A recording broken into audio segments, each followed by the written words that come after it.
संजय राऊतांसह आदित्य ठाकरेंवर हक्कभंग प्रस्ताव आणणार भाजप आमदार राम कदम आक्रमक, तर असंसदीय शब्द वापरल्यानं हक्कभंग आणण्याचं काम सुरू, शंभूराज देसाईंची माहिती। हुकुमशाही आणि घराणेशाहीचा पराभव, मुख्यमंत्री शिंदेंचा हल्लाबोल, तर गोगावलेंची याचिका फेटाळली, अध्यक्षांवर दबाव होता का याबाबतही चर्चा करणार, शिंदेंची माहिती। घराणेशाहीचा आरोप करता मग श्रीकांत शिंदेंची ओळख काय, राऊतांचा शिंदेंवर पलटवार, तर नार्वेकरांचा निकाल म्हणजे मॅच फिक्सिंग, राऊतांचा आरोप। विधानसभा अध्यक्षांचा निकाल कायद्याला धरूनच, कायदा समजत नसलेल्यांकडून टीका आणि आरोप, फडणवीसांचा पलटवार। निकालाविरोधात ठाकरे सुप्रीम कोर्टात जाणार, अनिल परब कपिल सिब्बल यांच्यासोबत चर्चा करणार, तर ठाकरेंच्या आमदारांच्या अपात्रतेसाठी शिंदे गटही कोर्टात जाणार। भाजपच्या मोठ्या नेत्यांचं ऐकून नार्वेकरांचा निकाल, सेना आमदार अपात्रतेच्या निकालावरून रोहित पवारांची टीका। शिंदे फडणवीस अकार्यक्षम असल्यानं दादांना राज्य सांभाळावं लागतंय, इतर कार्यक्रमांमुळे दादा बैठकीला नसतील, रोहित पवारांचा टोला। वसंतदादा शुगर इन्स्टिट्यूटच्या वार्षिक सर्वसाधारण सभेला शरद पवार उपस्थित, अजित पवारांनी मात्र सभेला जाणं टाळलं।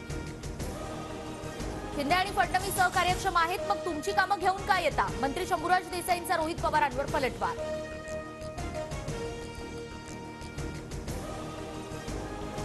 मराठा समाजाचं मागासलेपण तपासण्यासाठी 15 जानेवारीपासून सर्वेक्षण, आठवडाभरात माहितीचं वर्गीकरण आणि दुरुस्ती केली जाणार। रोहित पवारांविरोधात कायदेशीर कारवाई करणार, तलाठी भरतीतील वसुलीच्या आरोपांनंतर विखे आक्रमक, तर काय कारवाई करायची ती करा, रोहित पवारांचं प्रत्युत्तर। उद्यापासून 14 जानेवारीपर्यंत पुण्यामध्ये तिसरी आंतरराष्ट्रीय साखर परिषद, 27 देशातील शास्त्रज्ञ उपस्थित राहणार, शरद पवारांची माहिती।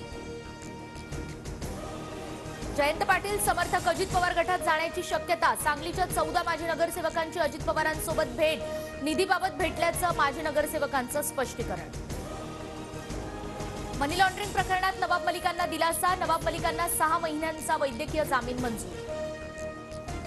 पंतप्रधान मोदी उद्या नाशिकच्या काळाराम मंदिरात दर्शन घेणार, मोदींच्या हस्ते उद्या मुंबईतील शिवडी न्हावाशेवा लिंक रोडचंही लोकार्पण। गुंड शरद मोहोळ हत्या प्रकरणात आरोपींना पिस्तूल पुरवणाऱ्या दोघांना गुन्हे शाखेकडून अटक, तर पुण्यात शरद मोहोळचा देशभक्त उल्लेख असणारे बॅनर्स झळकले।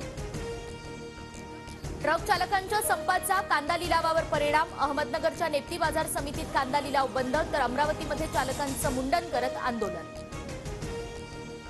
आज कोकण, मध्य महाराष्ट्र आणि मराठवाड्यातही पावसाची शक्यता, तर रत्नागिरीत अवकाळीमुळे आंब्यावर बुरशी रोगाचा प्रादुर्भाव।